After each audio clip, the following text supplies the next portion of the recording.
All right, guys. Today we are going to unbox the UltraGauge. It's a multi-function gauge that just shows all of your engine components, temperatures, fuel economy, speed. I mean, it's got like a bunch of different functions, which I'll go over in some more detail later. But this is an unboxing, and later in the video, we will go and install it. So when you get your package, one cut, to open it, you are greeted with a warning label. So to avoid damage, please visit the site. Well, we'll just try to avoid the damage. Okay, so first thing you pull out of here, you got some protective box. You've got your gauge. It's actually a lot thinner than I had anticipated. Got some more protection. And here's the kicker, right? So it actually plugs into your OBD2 port in your car. So pretty neat. Okay, put that there. And we have our mounts. It's a very sophisticated system, I see. We've got Velcro. Right? That's one, and then you've got this other. So I guess this mounts onto, oh, okay, that's interesting. It's actually flexible, which is good. When I saw it in the pictures, I was concerned because it had this bend on it. So this is good. This is what you stick onto your dash or a piece of trim on the Mini. I'm putting it onto a 2013 Mini Cooper S. I'm gonna put it right onto a trim piece right next to the tach.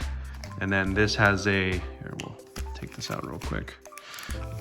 So please do not remove this protective sleeve until you are satisfied with compatibility and general operation.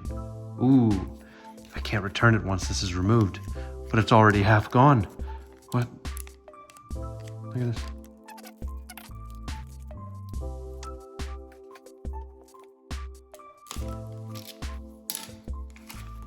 Aha! Made in China, UltraGauge.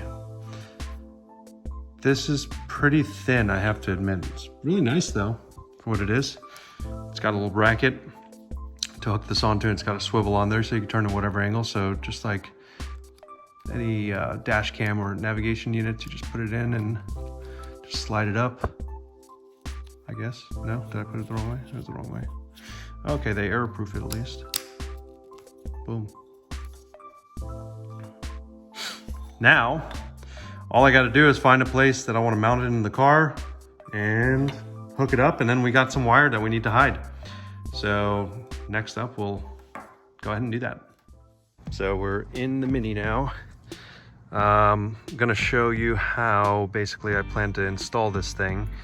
As you see, the tach just shows your RPMs and a basic information cluster there. What I wanna do is put the gauge here and then have the wire kind of tuck underneath here some way, because when the screen is there, the wire comes out this way. So some people put it on the opposite side, but then it gets blocked by, or the vent blocks it. So I don't know if I want to do that. So we're going to experiment.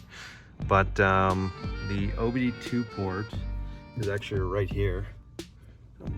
Hopefully you can see it right there. So that's your connector. And the wires will basically be hidden underneath this panel here. So I haven't taken it apart, but apparently it just kind of comes off. So we're gonna do this live. I think you just pull at it. Oh, okay, that worked.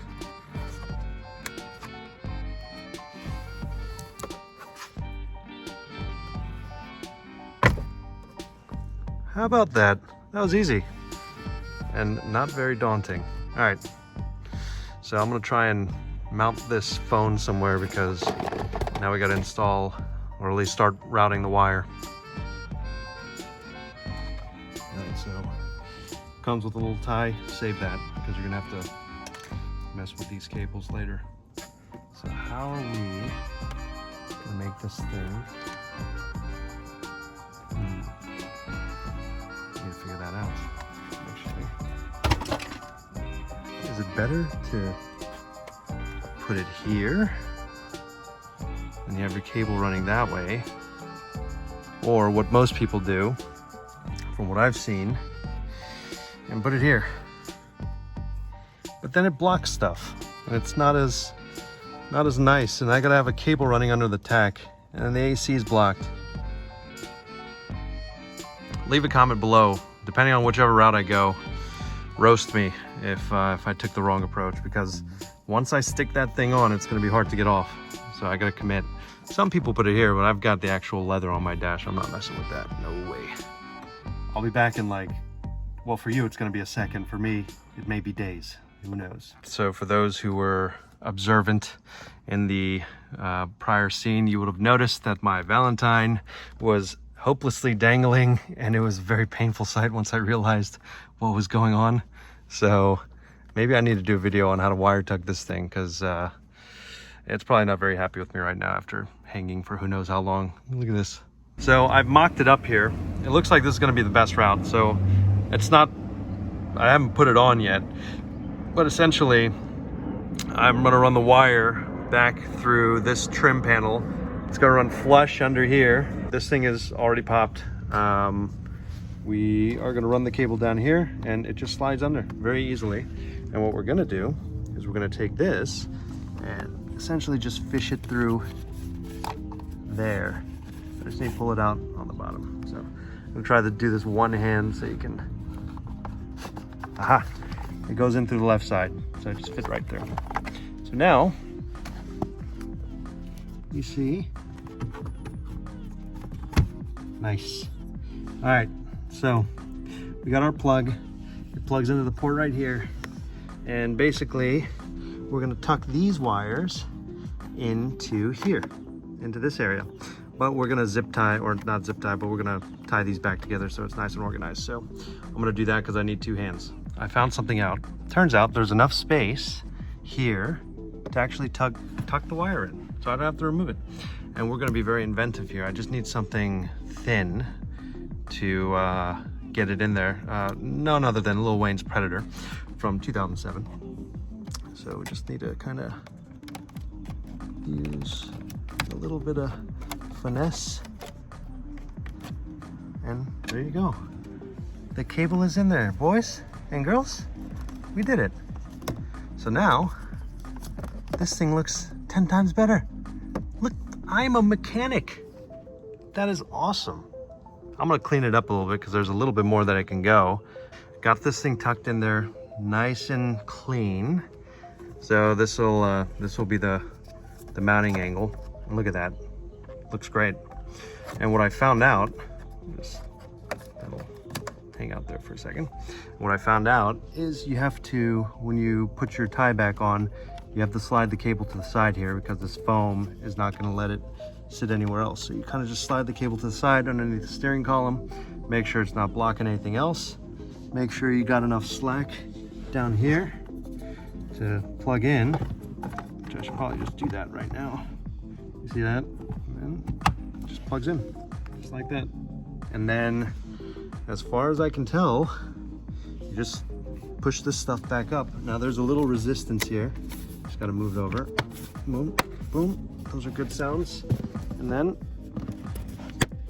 after you lock this thing back into place and those two tabs, you were good to go and you were plugged in. And now all that you need to do is just mount it. Oh, look, we're scanning because my key is in. So let me just start the car. Don't worry about the service. We'll take care. Oh, don't worry about the gas. Oh, don't worry about the seatbelt. Oh, don't worry about the light. Oh, we'll take care of all that. That's not a big deal. It just needs a new battery.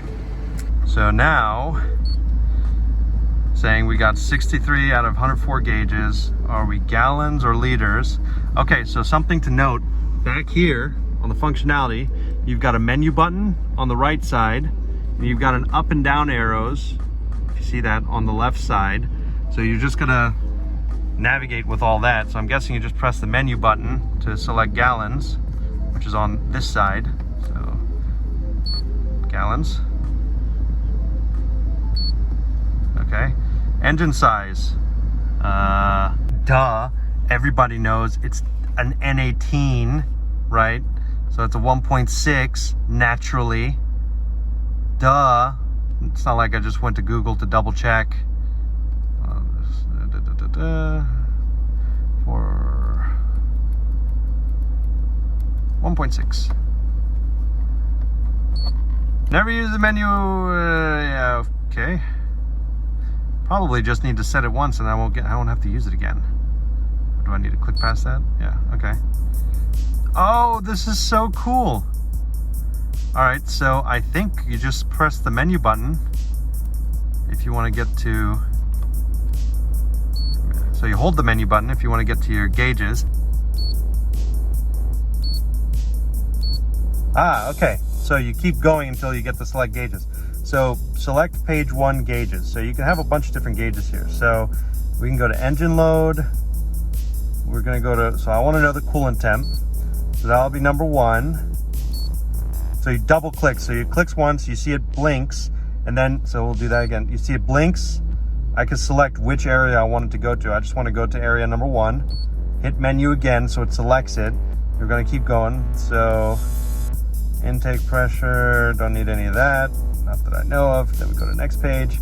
RPM, I got all that. I'd like to know the intake temperature, so we'll do that, and we'll select number 2. And then we keep going to next.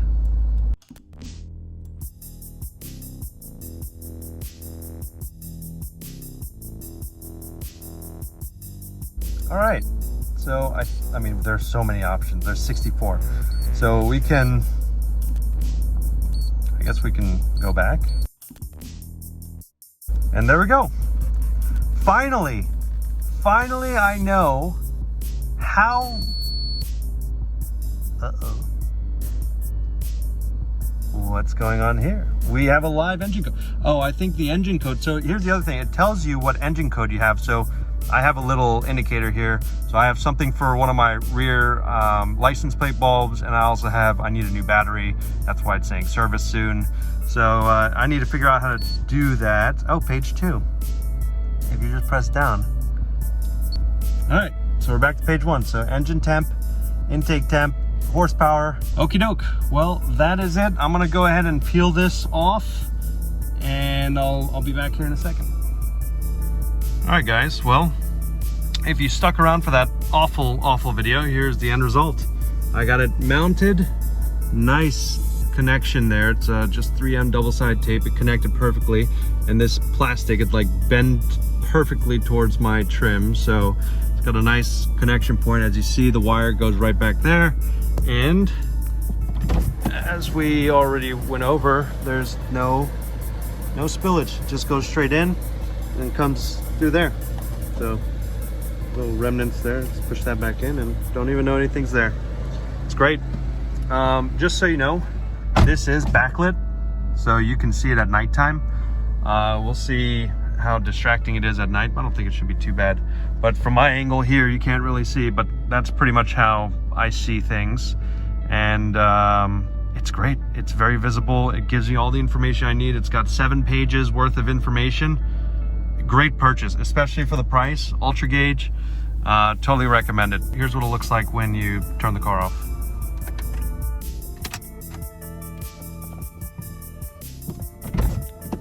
Cuts off when the door opens. Boom. Shout out to anyone who watched. Please like and comment and subscribe. Tell me if I'm an idiot and if I could have done anything differently. I just like doing little mods like this when I can. Shout out to my friends who do their own channels as well, especially LCS Garage. He inspired me to go out and work on my own car, which this was a very tough job. As you could see, it took a lot of work and dedication and research.